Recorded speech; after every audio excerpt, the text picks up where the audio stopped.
கர்த்தராகிய இயேசு கிறிஸ்துவின் நாமம் மகிமைப்படுவதாக.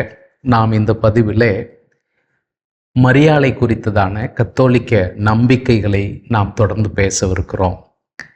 கடந்த பதிவிலை நாம் மரியாளை குறித்ததான முக்கியத்துவத்தை, கத்தோலிக்கர்களுடைய நம்பிக்கையில் மரியாளுக்கு கொடுக்கப்படுகிற முக்கியத்துவத்தை குறித்து நாம் பேசின வீடியோவை பார்த்து ஒரு சிலர் அதற்கு ஒரு தவறான நம்முடைய நோக்கத்தை களங்கம் விளைவிக்கக்கூடிய விதத்தில் சில கமெண்ட்டுகள் வருகிறதை நான் பார்க்க முடிந்தது.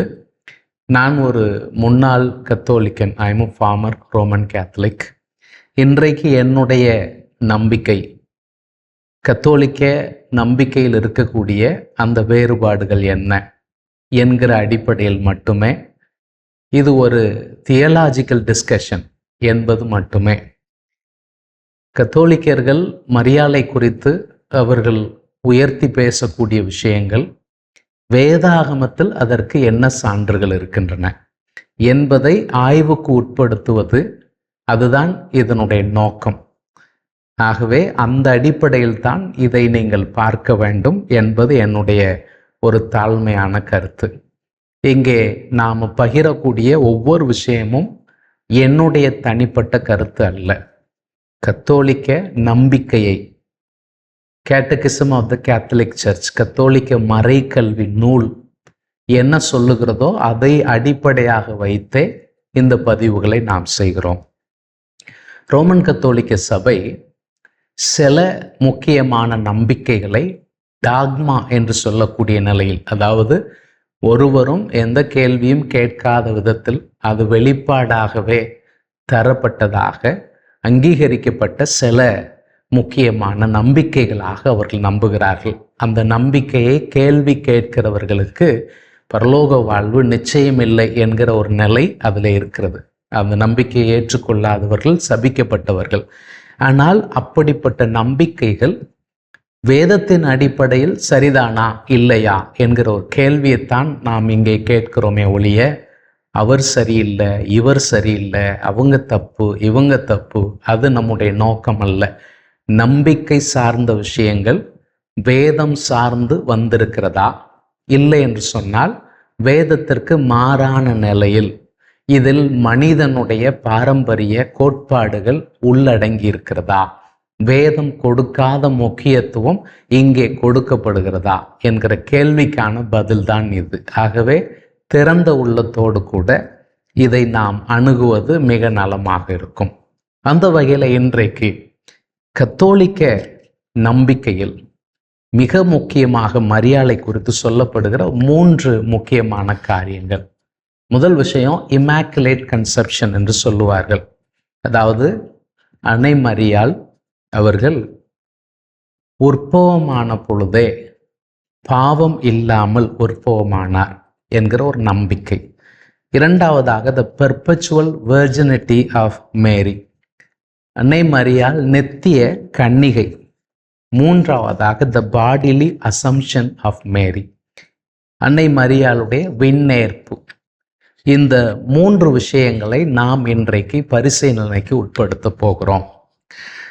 இப்போ முதல்ல கேட்டகிசம் ஆஃப் கேத்தலிக் சர்ச் மரியாளை குறித்து என்னென்ன காரியங்கள் எல்லாம் சேர்க்க முடியுமோ அதெல்லாம் பார்த்து சேர்த்திருக்கிறது என்று சொல்ல வேண்டும். அதாவது சில பிரசங்கியார்கள் இருப்பாங்க, அவங்க எப்போ பார்த்தாலும் ஆசீர்வாதம் என்கிற ஒன்றை தான் பேசுவாங்க. அப்போ அவங்க எந்த பைபிளில் எந்த ஒரு பகுதிக்கு போய் பிரசங்கம் பண்ணாலும் அதில் ஆசீர்வாதத்தை கொண்டு வந்து திணிச்சிருவாங்க. சிலர் ஐஸ்வர்யத்தை கொண்டு வந்து திணிப்பாங்க. சிலர் சொல்லுவாங்க, நாங்கள் ஃபெய்த்து மட்டும்தாங்க பேசுவோம் அப்படின்ட்டு அங்கே அது அந்த இடத்துல அதற்கு தேவையா இருக்கோ தேவையா இல்லையோ அங்கே அவங்க கொண்டு வந்து திணிச்சிருவாங்க. அதே போன்ற ஒரு மனநிலைமையை நான் இந்த புத்தகத்தை வாசிக்கும் பொழுது பார்க்க முடிகிறது. சரி, கேட்டகிசம் பேரா 487 என்ன சொல்லுகிறது என்பதை நான் வாசிக்கிறேன். What the Catholic faith believes about Mary is based on what it believes about Christ. அதாவது கிறிஸ்துவை குறித்து நாங்கள் நம்புகிற நம்பிக்கையின் அடிப்படையிலேயே கத்தோலிக்க சபை மரியாளை குறித்து நம்புகிறது. What it teaches about Mary illumines in turn its faith in Christ. அதாவது மரியாளை குறித்து இதனுடைய போதனைகள் கிறிஸ்துவில் இருக்கக்கூடிய விசுவாசத்தை இன்னும் அதிகமாய் விளக்கக்கூடிய நிலையில் இருக்கிறது என்பது இவர்களுடைய கருத்து.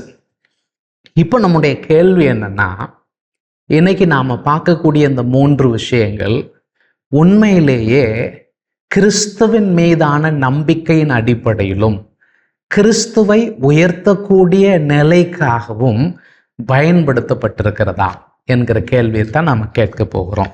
அதில் முதல் விஷயம் அமலோற்பவி அல்லது த இமாக்குலேட் கன்செப்ஷன். 1854 போப் பயஸ் த 9th அவங்க தான் இதை ஒரு டாக்மாவாக முன்னிலைப்படுத்துகிறார். அவர் என்ன சொல்றாரு பாருங்க, the most blessed Virgin Mary was from the first moment of her conception. அதாவது மிகவும் அருள் பெற்ற கன்னிமரியால் கருவுற்ற கணம் முதலே by a singular grace and privilege of almighty God, சர்வ வல்லமுள்ள தேவனுடைய அருளால, அவர் அருளக்கூடிய ஒரு பாக்கியத்தினால, and by virtue of the merits of Jesus Christ, கிறிஸ்துவனுடைய தகுதியினாலும், preserved immune from all sin of the original sin, மனுக்குலத்தின் இரட்சகராகி இயேசு கிறிஸ்துடைய தகுதியினாலும் மூல பாவத்தின் அனைத்து பாவங்களிலுமிருந்தும் பாதுகாக்கப்பட்டிருக்கிறார். இந்த இடத்துல அவங்க சொல்ல விரும்புகிற முக்கியமான விஷயம் என்னன்னு சொன்னா, முழு மனுக்குலத்திற்கும் ஒரிஜினல் சென் என்பது மனுக்குலத்தின் மீது வந்த ஒரு சாபம் என்பதை வேதம் ஒத்துக்கொள்ளுகிறது. ஆனால் இவர்களோ அன்னை மரியாள் வாழ்நாள் முழுவதிலும் எந்தவித தனிப்பட்ட பாவத்திற்கும் அப்பாற்பட்டவராய், free from any personal sin வாழ்ந்து வந்தார் என்று அவர்கள் சொல்லுகிறார்கள். அப்போ அந்த வகையில் பார்ப்போம்னு சொன்னால், மனுக்குலம் ஆதாமும் ஏவாளும் இந்த உலகத்தில் வந்த பொழுது அவர்கள் பாவம் இல்லாமல் வந்தார்கள். ஒரு காலகட்டத்தில் அவர்கள் பாவத்திற்கு உட்படுகிறார்கள். அதற்கு பின்பு மனுக்குலத்தில் பிறந்த மனிதர்களில் பாவமே இல்லாமல் பிறந்தது இயேசுவுக்கு முன்னால் அன்னை மரியாள் என்பதுதான் இந்த போதனையினுடைய ஒரு அர்த்தமாக நாம் எடுத்துக்கொள்ள முடியும். அப்படி அன்னை மரியாள் எந்தவித பாவமுமே இல்லாமல் உற்பவமானார் என்று சொன்னால், அது வேதத்தின்படி, வேதம் தருகிற தரவுகளின்படி அது சரியானதாக இருக்குமா? இந்த கேள்வியை கேட்கறதுக்கு முன்பதாக ஒரிஜினல் சின் இதை குறித்து கத்தோலிக்க சபை என்ன சொல்லுகிறது? 416 அதில் என்ன சொல்கிறாங்க? Catechism of the Catholic Church, by his sin Adam as the first man lost the original holiness and justice he had received from God, not only for himself but for all human beings. ஆதாம் தன் பாவத்தின் விளைவாக தேவனிடமிருந்து பெற்ற மூல பரிசுத்தத்தையும் நியாயத்தையும் இழந்தான். அவன் அதை தனக்குத்தான் மட்டுமில்லாமல் முழு மனுக்குலத்துக்குமாக இழந்து போனான். அப்போ இந்த ஒரிஜினல் சென் என்பது ஆதாமையும் ஏவாளையும் மட்டும் பாதிக்கவில்லை, அவர்கள் மனுக்குலத்தினுடைய ரெப்ரசன்டேட்டிவ்ஸாக இருக்கிறதுனால அவர்கள் வழியாய் வந்த அனைவரையும் அது பாதிக்கிறது என்று அவர்கள் சொல்லுகிறார். அப்போ இதை குறித்து இன்னொரு விஷயத்தையும் சொல்கிறாங்க. அவர்களுடைய 389வது பத்தியில் இதை பேசும்போது என்ன சொல்கிறாங்கன்னா, இந்த ஒரிஜினல் சென் குறித்ததான போதனை எல்லா மனிதர்களுடைய இரட்சகர் இயேசு கிறிஸ்து, அனைவருக்கும் ரட்சிப்பு தேவையானது, இந்த ரட்சிப்பு கிறிஸ்துவின் வழியாக வழங்கப்படுகிறது அப்படிங்கிற ஒரு நற்செய்திக்கு ஃபிளிப் சைடு, தலைகீழ் பகுதி தான், ரிவர்ஸ் சைடு என்கிற வார்த்தையை பயன்படுத்துகிறாங்க. கிறிஸ்துவின் ரகசியத்தை குறைத்து மதிப்பிடாமல், இது ரொம்ப கவனிக்க வேண்டிய வார்த்தை, கிறிஸ்துவின் ரகசியத்தை குறைத்து மதிப்பிடாமல் ஒரிஜினல் சின், மூல பாவம் குறித்த வெளிப்பாட்டை தகர்ப்பது கூடாத காரியம் என்பது கிறிஸ்துவின் சிந்தைய உடைய சபைக்கு நன்றாக தெரியும். சிம்பிளா என்ன சொல்றாங்க, இந்த ஒரிஜினல் சின் என்கிறதை தகர்க்கணும்னு சொன்னா, அதை தகர்ப்பது என்பது கிறிஸ்துவின் ரகசியத்தை குறைத்து மதிப்பிடுவதற்கு சமம். அப்படி குறைத்து மதிப்பிடாமல் இந்த மூலப்பாவம் குறித்ததான முக்கியத்துவத்தை தகர்த்துவிட முடியாது என்பது இவர்களுடைய ஒரு வாதமாக இருக்கிறது. இப்போ இதே வாதத்தை மையமாக வைத்துக்கொண்டு இந்த மூல பாவத்தில் அதனுடைய தாக்கம் மரியாளை தொடவில்லை என்று சொல்லும் பொழுது, இந்த போதனை கிறிஸ்துவின் ரகசியத்தை குறைத்து மதிப்பிடுகிறதா இல்லையா என்கிற ஒரு கேள்வியை நாம் கேட்கணும். வேதம் என்ன சொல்லுகிறது? இப்போ வேதம் என்ன சொல்லுகிறது என்று கேட்கும் பொழுது ரோமர் 3ஆம் அதிகாரம் 23-24 சொல்லுகிறது, எல்லோரும் பாவம் செய்து தேவ மகிமையற்றவர்களாகி இலவசமாய் அவருடைய கிருபையினாலே கிறிஸ்து இயேசுவில் உள்ள மீட்பை கொண்டு நீதிமான்கள் ஆக்கப்படுகிறார்கள். அப்ப எல்லோரும் பாவம் செய்து என்பதில் மனிதர்கள் அனைவரும் உள்ளடக்கம். அதே 3ஆம் அதிகாரம் 9வது வசனம் பின்பகுதியில் யூதர் கிரேக்கர் யாவரும் பாவத்திற்கு உட்பட்டவர்கள் என்பதை முன்பு திருஷ்டாந்தப்படுத்தினோமே.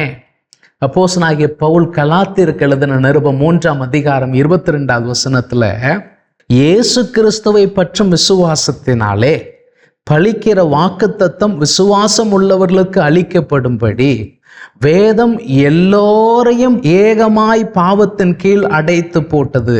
அதுல வேதம் எல்லோரையும் ஏகமாய் பாவத்தின் கீழ் அடைத்து போட்டது முக்கியமான வார்த்தையா இருக்கிறது. அது மட்டுமல்ல, அப்போஸ்தலனாகிய பவுல் கொரிந்தியருக்கு எழுதும் பொழுது ஒரே ஒருவர் தான் அப்படி பாவம் இல்லாதவர் என்பதை சொல்லுகிறார். 2 கொரிந்தியர் 5:21, நாம் அவருக்குள் தேவ நீதியாகும்படி பாவம் அறியாத அவரை நமக்காக பாவமாக்கினார். இந்த உலகத்திலே ஆதாம் ஏவாளுக்கு பின்பு ஒரிஜினல் சின் என்கிறதான அந்த பாவம் இல்லாமல் இந்த உலகத்தில் அவதரித்து இந்த உலகத்தில் வாழ்ந்து மரித்து உயிரோடு எழுந்தவர் என்பதற்கு தகுதியான ஒரே ஒரு நபர் இயேசு கிறிஸ்து மட்டுமே.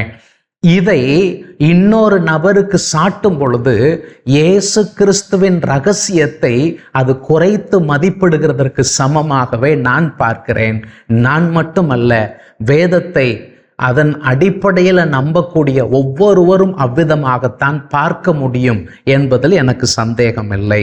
எபிரேயர் 4:15, நம்முடைய பலவீனங்களை குறித்து பரிதபிக்க கூடாத பிரதான ஆசாரியர் நமக்கு இராமல் எல்லா விதத்திலும் நம்மை போல் சோதிக்கப்பட்டும் பாவமில்லாதவராகிய பிரதான ஆசாரியரே நமக்கு இருக்கிறார் என்று சொல்லுகிறது. சரி, இப்போ மரியாள் தான் பாவம் இல்லாமல் உற்பவமானவர் என்பதை மரியாள் நம்பினாரா? இது முக்கியமான ஒரு கேள்வி.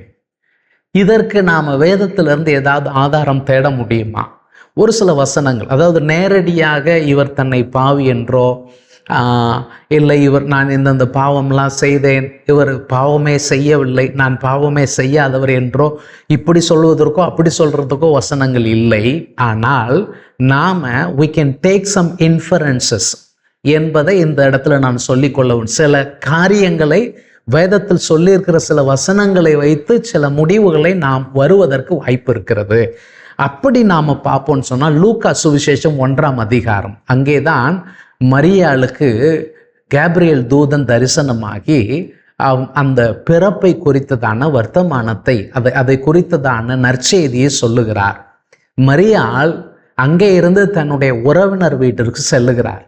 உறவினருடைய வாழ்த்து செய்தியை பெற்றுக்கொண்ட பின்பு அங்கே மரியாள் கர்த்தரை துதிக்கக்கூடிய ஒரு பாடல் வருகிறது. லூக்கா 1:46-47, என் ஆத்துமா கர்த்தரை மகிமைப்படுத்துகிறது, என் ஆவி என் இரட்சகராகிய தேவனில் களி கூறுகிறது. இந்த இடத்துல இது முக்கியமான வார்த்தை. இப்போ கேப்ரியல் தூதனுடைய செய்தி என்ன? உனக்கு ஒரு குமாரன் உண்டாவார், அவருக்கு இயேசு என்று பெயரிட வேண்டும், அவர் மனுக்குலத்தின் பாவத்தை நீக்கி ரட்சிக்கிறவராக இருப்பார். அவர் ரட்சகர். அப்ப ரட்சகர் யார் அப்படின்னா பாவம் போக்குகிறவர். அப்ப அந்த வகையில நம்ம இங்க கேட்போம்னு சொன்னா, மரியாளுக்கு ஒரிஜினல் சின் இல்லைன்னு சொன்னா பாவம் இல்லைன்னு சொன்னா மரியாளுக்கு இரட்சகருடைய அவசியம் இல்லை. ஆனா மரியாள் என் ஆவி என் இரட்சகரை புகழுகிறது என்று சொல்லும் பொழுது கர்த்தரை தன் இரட்சகராக மரியாள் பார்ப்பார் என்று சொன்னால் மரியாளும் பாவம் இல்லாதவர் அல்ல. ஆதாமுடைய வழியில வந்த அனைவரும் ஒரிஜினல் சின் உள்ளவர்கள் தான் என்பதற்கு இது ஒரு நல்ல ஒரு சான்று. வெளிப்படுத்தின விசேஷம் 5ஆம் அதிகாரத்துல ஒரு தரிசனம், 7 முத்திரையுடைய புஸ்தக சுருள். இதை உடைத்து புஸ்தகத்தில் உள்ளதை வாசிக்க தகுதியுள்ளவன் யார் என்கிற ஒரு கேள்வி. ஒரு பெரிய நிசப்தம். வானத்திலோ பூமியிலோ பூமியின் கீழோ எங்குமே ஒருவரும் தகுதியுள்ளவராக காணப்படவில்லை.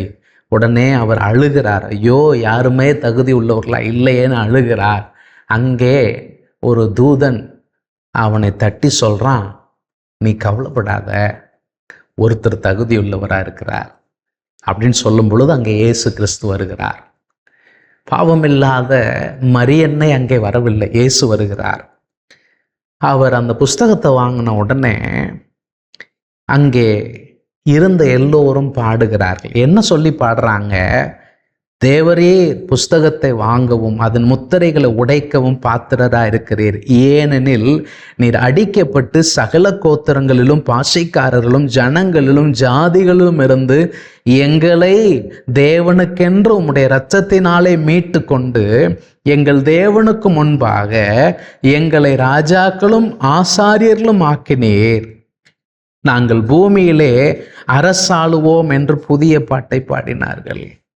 அப்போ இங்கேயும் பாவமில்லாத ஒரு பாத்திரராக அன்னை மரியாள் பரலோக காட்சியில் வெளிப்படவில்லை. இதோட இன்னொரு விஷயம் இருக்கு. லூக்கா சுவிசேஷம் அங்கே நீங்க பார்த்தீங்கன்னு சொன்னா 2ஆம் அதிகாரத்துல 22வது வசனத்திலிருந்து 24வது வசனம் வரைக்கும் உள்ள பகுதியில வசனம் விதமாக சொல்லுகிறது.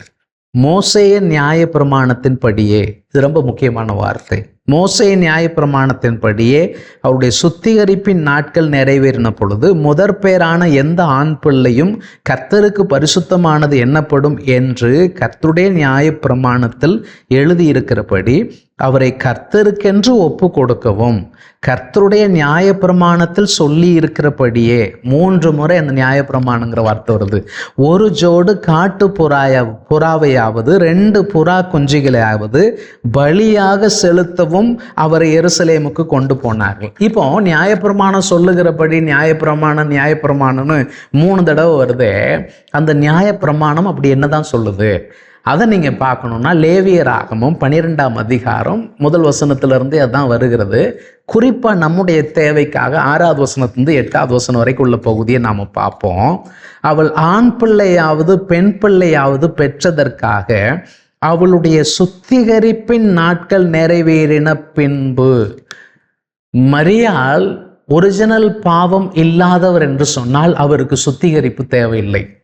நம்ம வசனத்தை வாசிக்கலாம். அவள் 1 வயதான ஆட்டுக்குட்டியை சர்வாங்க தகன பலியாகவும் 1 புறா குஞ்சையாவது காட்டு புறாவையாவது பாவ நிவாரண பலியாகவும் ஆசரிப்பு கூடார வாசலில் ஆசாரியனிடத்திற்கு கொண்டு வர கடவுள். அதை அவன் கர்த்தருடைய சந்நிதியில் பலியிட்டு அவளுக்காக பாவ நிவர்த்தி செய்வானாக. அவளுக்காக பாவ நிவர்த்தி செய்வானாக. இந்த நியாயப்பிரமாணம் சொன்னதை நிறைவேற்றுகிறதற்காகத்தான் மரியாள் தேவாலயத்திற்கு செல்லுகிறாள். அப்பொழுது அவள் தன் உதர ஊரலின் தீட்டு நீங்கி சுத்தமாவாள். இது ஆண் பிள்ளையாவது பெண் பிள்ளையாவது பெற்றவளை குறித்த பிரமாணம்.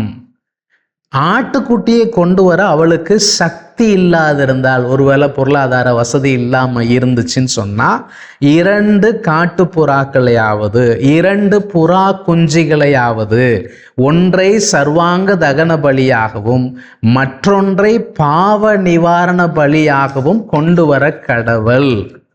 இதைத்தான் லூக்கால 1 ஜோடு காட்டு புறாவையாவது 2 புறா குஞ்சுகளையாவது என்று சொல்லியிருக்கிறார்.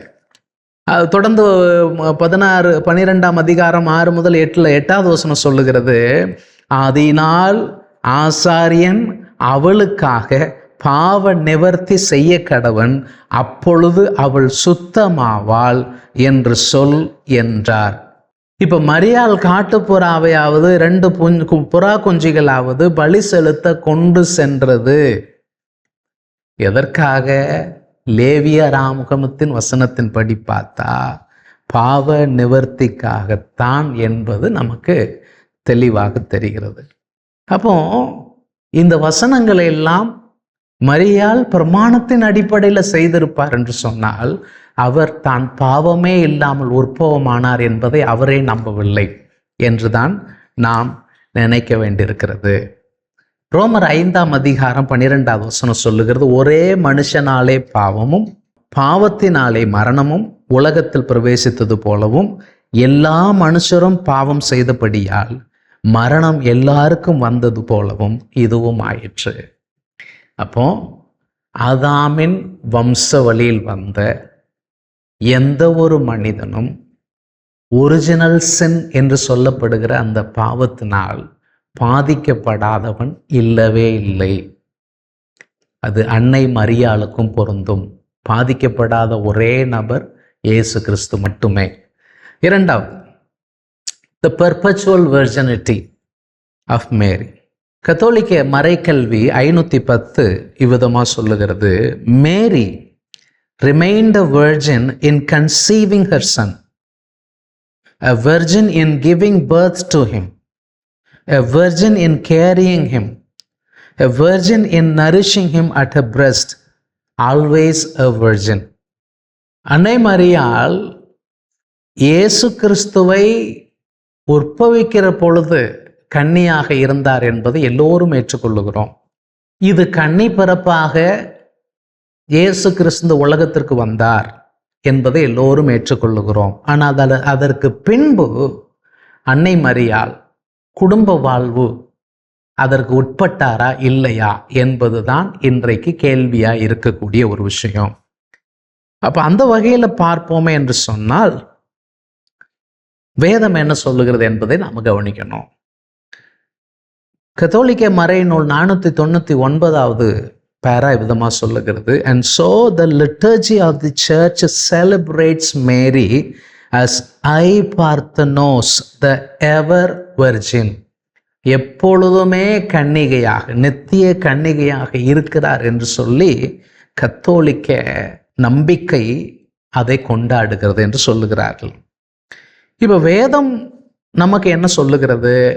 நீங்கள் மத்தேயு சுவிசேஷத்தில் பார்த்தீங்கன்னு சொன்னால் அங்கே யோசேப்புக்கு தூதனுடைய தரிசனம் அது முக்கியமான ஒன்று. இந்த யோசேப்பு மரியாளை ரகசியமாய் தள்ளிவிடலாம் என்று யோசனையாயிருந்தான். ஆனால் தூதன் போய் அவளிடத்தில் செய்தியை சொன்ன பின்பு அந்த செய்தியில் மிக முக்கியமான ஒரு விஷயம், மரியாளை உன் மனைவியாக சேர்த்து கொள்ளுகிறதற்கு ஐயப்படாதே, மனைவியாக சேர்த்து கொள்ள ஐயப்படாதே. அதே பகுதியில் அவள் தன்னுடைய முதற் பேரான குமாரனை பெரும் அளவும் அவளை அறியாதிருந்தான். அதனுடைய மீனிங் பழைய ஏற்பாட்டில் அறிதல் அப்படிங்கிறதுடைய மீனிங் பாலியல்பு தொடர்பு, திருமண பந்தம், திருமண உறவு என்பது தான். ஆகவே இது நமக்கு தெளிவான ஒரு விஷயமாகத்தான் இருக்கிறது. ஆனால் அநேக கத்தோலிக்க நண்பர்களுக்கு இது தெளிவற்றதாக இருக்கிறது. இதை குறித்து நம்ம ஏற்கனவே மரியாள் பெற்ற பிள்ளைகள் இயேசுவின் சகோதரர் என்கிறதான ஒரு பதிவை நாம் வெளியிட்டிருந்தோம். அதை நீங்கள் பாருங்கள். இங்கே நாம் 1-2 வசனத்தை மாத்திரம் காண்பித்து கடந்து போகலாம் என்று நினைக்கிறேன். மத்தேயு சுவிசேஷம் 13:55 57 வரைக்கும் இது மார்க்லேயும் சொல்லப்பட்டிருக்குது. அவர் வளர்ந்த ஊரிலே, அதாவது அவர் கலிலேயாவில் தன்னுடைய சொந்த ஊருக்கு போகும் பொழுது மக்கள் சொன்ன விஷயம், அதே ஊரில் தான் அவர் வளர்ந்திருக்கிறார், அந்த குடும்பமாக இருந்து வளர்ந்திருக்கிறார். அப்போ அந்த ஊர்க்காரங்க என்ன சொல்கிறாங்க, இவன் தச்சனுடைய குமாரன் அல்லவா? யோசேப்பு சொல்கிறாங்க. இவன் தாய் மரியாள் என்பவள் அல்லவா? இது யாரு? யோசேப்பனுடைய மனைவி, இயேசுடைய தாயார். யாக்கோபு, யோசே, சீமோன், யூதா என்பவர்கள் இவனுக்கு சகோதரர் அல்லவா? முதல்ல அப்பாவை சொன்னாங்க, அப்புறம் அம்மாவை சொன்னாங்க, அப்புறம் சகோதரர் சொல்கிறாங்க. இவன் சகோதரிகள் எல்லாம் நம்ம இடத்தில் இருக்கிறார்கள் அல்லவா, அப்புறம் சகோதரிகளை சொல்கிறாங்க. எனக்கு என்ன புரியலன்னு சொன்னால், இந்த லாஜிக்கல் ஆர்டரே அவங்களால ஏற்றுக்கொள்ள முடியலை. சமீபத்தில் கூட ஒருத்தர் அன்னை மரியாளுக்கு வேறு பிள்ளைகள் பிறந்தார்கள் என்று நேரடியாக வசனம் எங்கே சொல்லுகிறது, எனக்கு வசனத்தை காமிங்கன்னு கேட்காரு. எனக்கு இதை நம்ம வாசிக்கும் பொழுது இதை விட தெளிவாக என்ன வேணும் என்கிற ஒரு கேள்வி நமக்கு இருக்கு. இப்போ பிரச்சனை என்னன்னு சொன்னால், இவர்கள் சொல்லுகிறது சரியில்லை. இவங்க என்ன சொன்னாங்க, மரியாள் குறித்து நாங்கள் சொல்லக்கூடிய ஒவ்வொரு விஷயமும் இயேசுவை மகிமைப்படுத்துகிறது. அப்ப இயேசுவை மகிமைப்படுத்தக்கூடிய விஷயமானால் எந்த சுவிசேஷமும் அதுல சென்ட்ரல் ஃபோக்கஸ் இயேசு தான், மரியாள் அல்ல. சென்ட்ரல் ஃபோக்கஸ் இயேசுதான்ங்கும் பொழுது இயேசுவை தான் பிரதானப்படுத்தி வசனங்கள் வரும். இதெல்லாம் சைட் ஸ்டெப்ல இருக்கக்கூடிய விஷயங்கள் தான், சப்போர்ட்டிவ் இன்ஃபர்மேஷன்ஸ் தான். எதற்கு? இயேசுவை பிரதானப்படுத்துகிறதற்கு. ஆனா இவங்க எனக்கு இல்லை, எங்களுக்கு பிரதானப்படுத்தி இந்த மாதிரி வரணும்னு சொன்னா பைபிள் நம்ம இஷ்டத்துக்கு வராது என்பதை இங்க நாம புரிஞ்சுக்கிட வேண்டியது ரொம்ப ரொம்ப அவசியம். அப்போ ரொம்ப தெளிவா குமாரன் இவனுடைய குமாரன், இவன் தாய், இவன் சகோதரர், இவன் சகோதரி அப்படின்னா என்னத்தை சொல்லுது? It's talking about a family. ஆனால் இவர்கள் இது அவர்களால் ஏற்றுக்கொள்ள முடிகிறதில்லை. கலாத்தியர் 1ஆம் அதிகாரம் 19-20 அப்போஸ்தலனாகிய பவுல் முதல் விசை எருசலேமுக்கு போனதை குறித்து, ரட்சிக்கப்பட்ட பின்பு போனதை குறித்து என்ன எழுதியிருக்கிறாரு? கர்த்தருடைய சகோதரனாகிய யாக்கோபை தவிர அப்போஸ்தலரில் வேறு ஒருவரையும் நான் காணவில்லை. நான் உங்களுக்கு எழுதுகிற இவைகள் பொய்யல்ல என்று தேவனுக்கு முன்பதாக நிச்சயமாய் சொல்லுகிறேன். இன்னைக்கு நாங்கள் பொய் சொல்றோம்னு சொல்றாங்க, ஆனால் பரிசுத்தவான்கள் அன்றைக்கு பொய் சொல்லவில்லை. 1 கொரிந்தியர் 9ஆம் அதிகாரம் 5வது வசனத்துல பவுல் மற்ற அப்போஸ்தலர்களுக்கு இருக்கக்கூடிய சுயாதனத்தை சொல்லும் பொழுது, மற்ற அப்போஸ்தலரும் கர்த்தருடைய சகோதரரும் கேபாவும் செய்கிறது போல மனைவியாகிய ஒரு சகோதரியை கூட்டிக் கொண்டு தெரிய எங்களுக்கும் அதிகாரம் இல்லையா என்கிற கேள்வியை கேட்கிறார். அப்ப இது மாதிரியான வசனங்கள் இவர்களுக்கு தர்ம சங்கடங்களை ஏற்படுத்துகிறது. அதனாலதான் இவங்க இதற்கு ஒரு புது மாதிரியான விளக்கத்தை கொடுக்குறாங்க. 500 Catechism of the Catholic Church 500 சொல்லுது, the church has always understood. சபை, இந்த இடத்துல இவங்க சொல்றது சர்ச் அப்படின்னு சொல்றது ரோமன் கத்தோலிக்க சபையை மட்டும்தான் அவர்கள் சர்ச்னு சொல்லுவாங்க. மற்ற சபை அவர்கள் சர்ச்சாக ஏற்றுக்கொள்வது கிடையாது. The church has always understood these passages as not referring to other children of the Virgin Mary. இது Virgin Mary கன்னி மரியாளுக்கு பிறந்த மற்ற பிள்ளைகள் அல்ல என்பதை சபை எப்பொழுதுமே புரிந்து கொள்ளுகிறது. இன்ஃபேக்ட் ஜேம்ஸ் அண்ட் ஜோசப், அதில் 2 பேரை சொல்லணும், ஜேம்ஸும் ஜோசப்பும் the brothers of Jesus வரக்கூடிய அவர்கள் sons of another Mary, a disciple of Christ, இயேசு கிறிஸ்துவுடைய சீஷியா இருக்கக்கூடிய இன்னொரு மரியாளுடைய பிள்ளைகள், அவர்கள் இங்கே சகோதரர்கள் என்று சொல்லப்படுகிறார்கள் என்கிற ஒரு புதிய விளக்கத்தை அவர்கள் தருகிறார்கள். சரி, இது 2வது பார்ட். 3வதாக அன்னை மரியாளுடைய விண்ணேற்பு, the bodily assumption of Mary. Catechism 966 சொல்லுகிறது, finally the immaculate virgin preserved free from all stain of original sin. இதை குறித்து நம்ம ஏற்கனவே பேசிட்டோம். when the course of her earthly life was finished, அவர்களுடைய பூமிக்குரிய வாழ்க்கை முடிவுற்ற பொழுது, was taken up body and soul into heavenly glory, சரீரத்திலும் ஆவியிலும் பரலோக மகிமைக்குள் எடுத்துக்கொள்ளப்பட்டார்கள். exalted by the Lord as queen over all things, எல்லாவற்றுக்கும் மேலான அரசியாக ஆண்டவரால் உயர்த்தப்பட்டார்கள். இதை queen over all things அப்படிங்கிறது நம்ம அடுத்து ரொம்ப பேசுவோம். இன்னைக்கு நம்ம அதை இப்போ முக்கியப்படுத்தவில்லை. It's for another discussion. So that she might be the more fully conformed to her son, தன்னுடைய குமாரனுக்கு ஒப்பான நிலைக்கு வர வேண்டும் என்பதற்காக அவர்கள் அவ்விதமாக தேவனால் எடுத்துக்கொள்ளப்பட்டார்கள் என்பதை அவங்க சொல்றாங்க. The assumption of the Blessed Virgin is a singular participation in her son's resurrection and an anticipation of the resurrection of other Christians. அதாவது இந்த அசம்ஷன் அன்னை மரியாள் தன்னுடைய சரீரம் ஆத்மாவோடு விண்ணுக்கு ஏறெடுத்து கொள்ளப்பட்டது என்பது இயேசு கிறிஸ்துவனுடைய உயிர்த்தெழுதலில் பங்கடையும்படியாகவும் மற்ற கிறிஸ்தவர்களுடைய உயிர்த்தெழுதலுக்கு ஒரு எதிர்பார்ப்பாகவும் இது அமைகிறது என்று அவர்கள் சொல்லுகிறார்கள். அப்ப இதற்கு வசனம் என்னங்க இருக்கு அப்படின்னு நம்ம கேட்டோம்னா, அவர்கள் ஏனோக்கையும் எலியாவையும் காண்பிக்கிறார்கள். ஏனோக்கு ஆதியாகமம் 5:24, எபிரேயர் 11:5 இந்த 2 இடத்துல சொல்லியிருக்கு. அவன் தேவனோட சஞ்சரித்து கொண்டிருக்கையில் காணப்படாமல் போனான், தேவன் அவனை எடுத்துக்கொண்டார். எலியாவை குறித்து 2 ராஜாக்கள் 2:11 எலியாவும் எலிசாவும் பேசிக்கொண்டு நடந்து போகையில் இதோ அக்கினி ரதமும் அக்கினி குதிரைகளும் அவர்கள் நடுவாக வந்து இருவரையும் பிரித்தது. எலியா சுழல் காற்றிலே பரலோகத்திற்கு ஏறி போனான் அப்படிங்கிற 2 வசனங்கள் இருக்கு. இப்போ இதோடு கூட இதை சொல்லுங்கிறதற்காக இதற்கு சப்போர்ட்டாக எடுத்துட்டு வரக்கூடிய சில வசனங்கள் மத்தேயு 27 இயேசு கிறிஸ்துவனுடைய மரணம் சம்பவித்த உடனே சில எஃபெக்ட்ஸ் நடக்கும். சில முக்கியமான பூமி அதிர்ச்சி, சூரியன் அந்தகாரப்படுதல், காரிருள் சூழ்தல், இடி மின்னல், முழக்கங்கள், இது போன்ற காரியங்களுக்கு மத்தியில் ஒரு முக்கியமான விஷயம் 52 வசனத்தில் சொல்லியிருக்கு. மத்தேயு 27:52 கல்லறைகளும் திறந்தது, நித்திரை அடைந்திருந்த அநேக பரிசுத்தவான்களுடைய சரீரங்களும் எழுந்திருந்தது. அவர் உயிர்த்தெழுந்த பின்பு இவர்கள் கல்லறைகளை விட்டு புறப்பட்டு பரிசுத்த நகரத்தில் பிரவேசித்து அநேகருக்கு காணப்பட்டார்கள். இந்த இடத்துல சொல்லக்கூடிய இந்த வசனமானது இயேசு கிறிஸ்துடைய மரணத்தை பரலோகம் எவ்விதமாக அங்கீகரித்தது என்பதற்கான சில முக்கியமான காரணிகளில் இதுவும் ஒன்றாக சொல்லப்பட்டிருக்கிறது. இதை குறித்ததான ஒரு டீட்டெயில்டு எக்ஸ்பிளனேஷன் என்பது நமக்கு வேதத்தில் இல்லை. ஆகவே இதை நாம் ஒரு உபதேசமாக எடுப்பது அது அவ்வளவு சரியானதாக இருக்க முடியாது.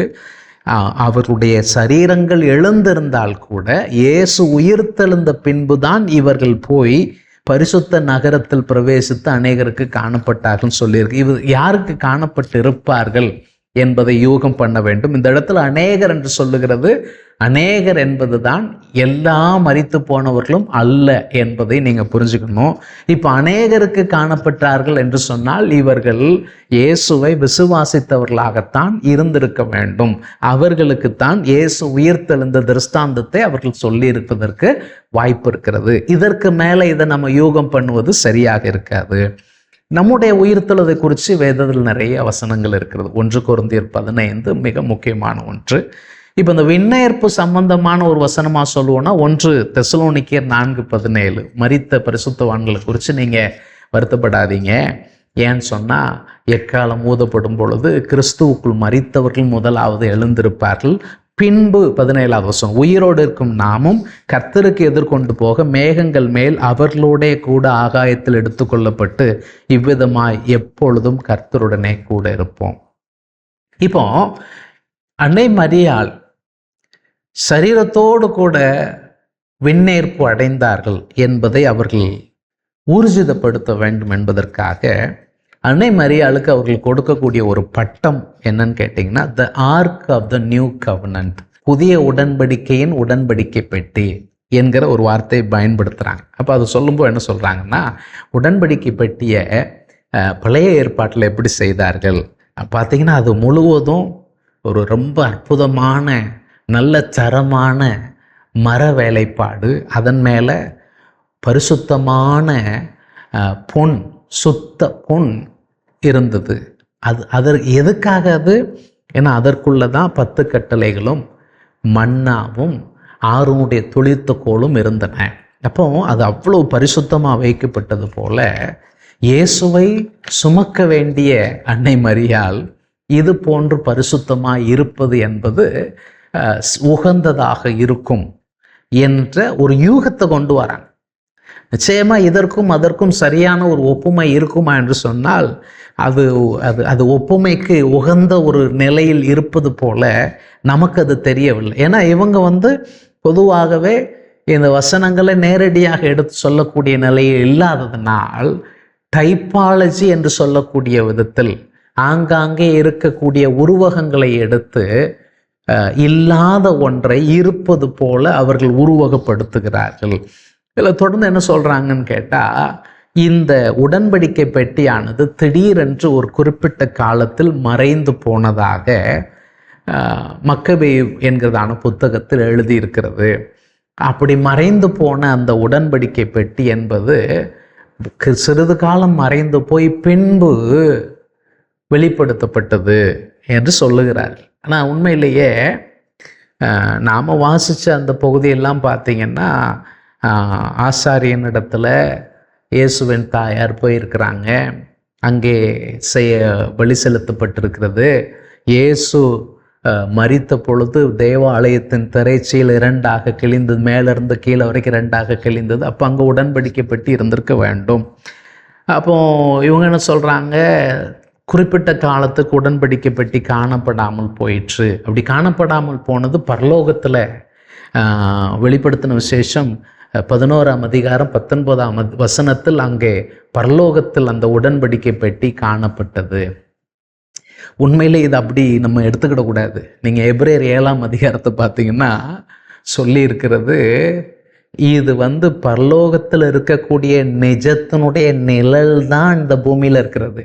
நிஜம் அங்கே தான் இருக்கிறது, இங்கே மறைஞ்சது அங்கே வெளிப்பட்டது என்று சொல்லுவது அது வாதத்திற்கு உகந்ததாக இருக்காது. அதை தொடர்ந்து அந்த 11ஆம் அதிகாரம் 19, 12ஆம் அதிகாரத்தில் உள்ள அதில் இருக்கக்கூடிய அந்த பெண்ணை குறித்ததான விஷயம், இதெல்லாம் நீங்கள் பார்த்தீங்கன்னா அதில் மிக முக்கியமாக அந்த 12ஆம் அதிகாரத்தில் வருகிற பெண் யார் என்கிற கேள்வி முக்கியமான ஒரு கேள்வி. இதில் இவர்கள் அதில் இருக்கக்கூடிய பெண் மரியாள் தான், அன்னை மரியாள் தான். சூரியனை அணிந்தவள், அவள் பாதத்துக்கு கீழே சந்திரன் இருக்கிறது, அவளை சுற்றிலும் 12 நட்சத்திரங்கள் இருக்கிறது. இது மரியாளை தான் குறிக்கிறது என்பது இவர்களுடைய நம்பிக்கை. இப்போ அந்த நம்பிக்கை அப்படியே இருக்குமானால் அந்த வசனம் முழுவதையும் நீங்கள் வாசிக்கணும். அந்த வசனம் முழுவதையும் நீங்கள் வாசிச்சிங்கன்னா நிறையா இவருடைய நம்பிக்கைக்கு மாறான பிரச்சனைகளே இருக்கிறது. அவள் பிரசவ வேதனைப்பட்டு ஒரு ஆண் பிள்ளையை பெற்றான்னு சொல்லியிருக்கு. ஆனால் இவங்க நம்பிக்கை என்னன்னு சொன்னால், அன்னை மரியாளுக்கு ஒரிஜினல் சின் இல்லாததுனால அவர்களுக்கு லேபர் பெயின் இல்லை என்பதையும் பேசுகிறாங்க. அப்போ அன்னை மரியாளுக்கு ஒரிஜினல் சின் இருந்துச்சுன்னா தான் லேபர் பெயின் வரணும். இப்போ இங்கே லேபர் பெயின் வந்ததா சொல்லுகிறது. அப்போ இது அன்னை மரியாளா வேறு யாருமா? இப்போ அன்னை மரியாளுக்கு லேபர் பெயின் வரும்னா அவங்களுக்கு ஒரிஜினல் சின் இருக்குது. இப்போ 2 பக்கத்தில் எங்கே போனாலும் ஒன்று இந்த பக்கம் போனால் இடி வாங்கும், இல்லை அந்த பக்கம் போனால் இடி வாங்கும் என்பது போன்ற நிலையில் தான் இருக்கிறது. இதில் என்னன்னு பார்த்தீங்கன்னா, 1260 நாட்கள் அந்த பெண்ணுக்கு ஒரு 2 இறக்கைகள் கொடுக்கப்பட்டு ஒரு இடத்துல பத்திரமா இருப்பதற்காக, வனாந்தரத்திலே பாதுகாப்பாக இருப்பதற்காக அந்த பெண்ணுக்கு இறக்கைகள் கொடுக்கப்பட்டதுன்னு சொல்லியிருக்கு. அப்போ அன்னை மரியாள் இந்த வசனத்தின்படி விண்ணேற்பு அடைந்தார் என்று சொன்னால் எந்த இடத்துல போயிருக்கிறாங்க? அந்த 1260 நாட்கள் என்பது எதை குறிக்கிறது? இதெல்லாம் நம்ம ஒரு குறிப்பிட்ட வசனத்தை மாத்திரம் எடுத்து அந்த வசனத்தோடு நம்ம முடிச்சுக்கிடுவோம்னு சொன்னால், இப்போ மற்ற வசனங்கள் எல்லாம் ஏன் அதற்கு சொல்லப்பட்டிருக்கிறது? இப்போ இதை புரிஞ்சுக்கிறவங்க 2 விதமாக புரிஞ்சுக்கிறாங்க. ஒரு சிலர் இதை உபத்திரவ கட்டத்தில் இருக்கக்கூடிய சபைக்கு சொல்லப்பட்டதாய் சிலர் புரிஞ்சுக்கிறாங்க. வேறு சிலர் இதை உபத்திரவ காலகட்டத்தில் இருக்கக்கூடிய இஸ்ரவேல் தேசம், அந்த இஸ்ரவேல் தேசத்திற்கு ஆண்டவர் ஒரு ஸ்பெஷல் பிளேஸ் வச்சிருக்கிறார். அவருடைய ரிடம்டிவ் ஹிஸ்டரியில் there is a special place for Israel. அப்போ இந்த உபத்திரவ காலகட்டத்தில் இவர்கள் மீட்கப்படுவார்கள் என்பதற்கான காரியத்தையும் இந்த இடத்துல சொல்லும்படியாக, அப்போ ஒன்று அது either Israel or the church என்கிறதான நிலையில் அப்போ இந்த அளவுக்கு ஒரு தெளிவே இல்லாத ஒரு பேசேஜ் எடுத்துக்கிட்டு அந்த பேசேஜ் அன்னை மரியாளை தான் குறிக்கிறது என்று சொன்னால் இது எவ்வளவு பரிதாபமான விஷயம். அதுலேயும் அவளுடைய வேறு பிள்ளைகள் என்று சொல்லி இருக்கிறதே, அப்போ அந்த வேறு பிள்ளைகள் யார் என்பது போன்ற கேள்விகள் எல்லாம் இன்னைக்கும் இல்லாதது இல்லை. அப்போ இதில் முக்கியமான விஷயம் என்னன்னு சொன்னால், இந்த அசம்ஷன் ஆஃப் மேரி என்கிறதான இந்த உபதேசம் முதல் அப்போஸ்தலர்களால், அதாவது அந்த 12 அப்போஸ்தலர்களோ அல்லது அந்த அப்போஸ்தலர்களுக்கு பின் வந்த அப்போஸ்தல பிதாக்கள் என்று அழைக்கப்படுகிற 2ஆம் நூற்றாண்டு 3ஆம் நூற்றாண்டில் வாழ்ந்த பரிசுத்தவான்களோ இதை நம்பவில்லை. இந்த நம்பிக்கை எங்கேருந்து வருது அப்படின்னா, புதிய ஏற்பாட்டிலும் சில அப்போக்ரிஃபல் புக்ஸ், தள்ளுபடி புத்தகங்கள் என்ற நிலையில் சில தள்ளுபடி ஆகமங்கள் இருக்கிறது. அது நம்ம புதிய ஏற்பாட்டு கேனனில் சேர்க்கலை. அதில் இருக்கக்கூடிய வசனங்களை இவர்கள் எடுத்துக்கொண்டு வந்து பேசுகிறார்கள். சரி, இப்போ அன்னை மரியாள் விண்ணேற்பு அடைந்தார்கள் என்பது எப்பொழுது அஃபிஷியல் டீச்சிங்கா மாற்றப்பட்டது? 1950. கிட்டத்தட்ட 20 நூற்றாண்டுகள் கழித்து, 19 நூற்றாண்டுகள் கழித்து தான் இது ஒரு அஃபிஷியல் டீச்சிங்காகவே போப் பயஸ் தி 12th அவர் தான் இதை அஃபிஷியல் டீச்சிங்காக கொண்டு வந்தார். அதில் அவர் என்ன சொல்கிறாருன்னா, by the authority of our Lord Jesus Christ, of the blessed apostles Peter and Paul, and by our own authority. நான் நினைக்கிறேன் அந்த சொல்லியிருக்கிற 3ஐயும் எடுத்துடணும். இயேசு கிறிஸ்துவனுடைய அதிகாரம், பேதுரு பவுலுடைய அதிகாரம், அதெல்லாம் எடுத்துடணும். பை அவர் ஓன் அத்தாரிட்டி என்பது சரியாக இருக்கும். We pronounce, declare, define it to be a divinely revealed dogma. இப்போ if it's a divinely revealed dogma, can it be opposing the other revealed truths in the Bible? அந்த கேள்விக்கு தான் நம்ம பதில் சொல்லணும். ஒரு டாக்மா டிவைன்லி ரிவீல்டு டாக்மா இருக்கும்னு சொன்னால் அது வேதத்தின் மற்ற வசனங்களோடு எதிர்மறையாக நிற்குமானால் அது எப்படி தெய்வீக வெளிப்பாடாக இருக்க முடியும்? That immaculate mother of God, the ever virgin Mary, having completed the course of her earthly life, was assumed body and soul into heavenly glory. அன்னை மரியாள் நித்திய கன்னிகை தங்களுடைய வாழ்க்கை ஓட்டத்தை நிறைவு செய்த பின்பு சரீரம் மற்றும் ஆத்மாவோடு பரலோக மகிமையில் விண்ணேற்பு அடைந்தார் அப்படிங்கிறத அவங்க சொல்லியிருக்கிறாங்க. ஃபைனலாக யோவான் சுவிசேஷம் தான் கடைசியில் எழுதப்பட்ட சுவிசேஷம். இன்ஃபேக்ட் என்ன சொல்கிறாங்கன்னு சொன்னால், கடைசி எழுதப்பட்ட புத்தகங்களில் ஒன்று யோவான் சுவிசேஷம் சொல்கிறாங்க. கிட்டத்தட்ட கிபி 90 அந்த மாதிரி டயத்தில் எழுதப்பட்ட புஸ்தகம். நிச்சயமாக அவ்வளோ காலகட்டத்தில் யோவானே நல்ல வயது முதிர்ந்தவராக இருந்தார். அந்த அளவுக்கு அதே வருடங்களில் அன்னை மரியாள் உயிரோடு இருந்திருக்கிறதுக்கு வாய்ப்பு இல்லை. அதற்கு முன்பதாக அவர் மரித்திருக்க வேண்டும். இப்போ உங்களுடைய ஆர்கியூமெண்ட்டுக்கு ஏற்ற மாதிரியே வந்தால் அவர் அன்னை மரியாள் விண்ணேற்பை அடைந்ததாக வைத்து கொள்ளுங்கள். யோவான் தானே அன்னை மரியாளை கவனிக்கிற பொறுப்பை ஏற்றுக்கொண்டார். அப்போ யோவான் அந்த விண்ணேற்பை பார்த்திருக்க வேண்டும் அல்லவா? யோவான் சொல்கிறார், நாங்கள் கண்டதை எழுதுகிறோம், கேட்டதை எழுதுகிறோம், தொட்டதை நாங்கள் அவர் கூட உட்கார்ந்திருந்ததை அனுபவிச்சதை தானே எழுதுகிறோன்னு சொல்கிறாரு. யோவான் இதை ஏன் எழுதவில்லை? இப்படி மரிச்சிருந்தா இப்போ எலியாவுடைய விண்ணேற்பை நம்ம வாசிக்கிறோம், ஏனோக்குடைய விண்ணேற்பை வாசிக்கிறோம். அப்போ புதிய ஏற்பாட்டில் நமக்கு இப்படி ஒரு நம்பிக்கை மரியாள் மூலமாக வரும் என்று சொன்னால் இதை ஏன் யோவான் எழுதி வைத்திருக்க கூடாது? இதே யோவான் சுவிசேஷத்தில் கடைசியில் பேதுரு எப்படி மரணத்தினால் தம்மை மைமைப்படுத்த போகிறார் என்பதை சொல்லுவார் இயேசு. அப்போ பேதுரு இயேசுவிடத்தில் கேட்பான், நம்ம ஆள் நிலைமை என்ன, இவன் எப்படி அப்படின்னு கேட்பார். அப்போ இயேசு சொல்லுவார், நான் வரும் அளவும் இவர் உயிரோடு இருக்க எனக்கு சித்தமானால் உனக்கு என்ன, நீ என்னையை பின்பற்றி. அப்போ அங்கே மக்களுக்குள்ள இந்த மனுஷன் கிறிஸ்து திரும்ப வர்ற வரைக்கும் உயிரோடு இருக்க போகிறான் என்கிற பேச்சு வந்துச்சு. ஆனால் அந்த மனுஷன் திரும்ப எழுதுறான், அது அப்படி கிடையாது. கிறிஸ்து திரும்ப வர்ற வரைக்கும் உயிரோடு இருப்பான் என்பதல்ல, நான் வரும் அளவும் இவன் உயிரோடு இருந்தால் உனக்கு என்ன. அப்போ இதவே சொல்லி வச்சிருக்கிறார்னா, மரியாள் விண்ணேற்பு அடைந்ததை யோவான் பார்த்து சிலாகித்திருந்தால் நிச்சயமாக எழுதியிருப்பார் அல்லவா? இதெல்லாம் நாம் எழுப்ப வேண்டிய சில கேள்விகள். அடுத்த பதிவில் நாம் மீதமுள்ள காரியங்களை சிந்திக்கலாம். கர்த்தர் தாமே நம்மை ஆசீர்வதிப்பாராக. ஆமென்.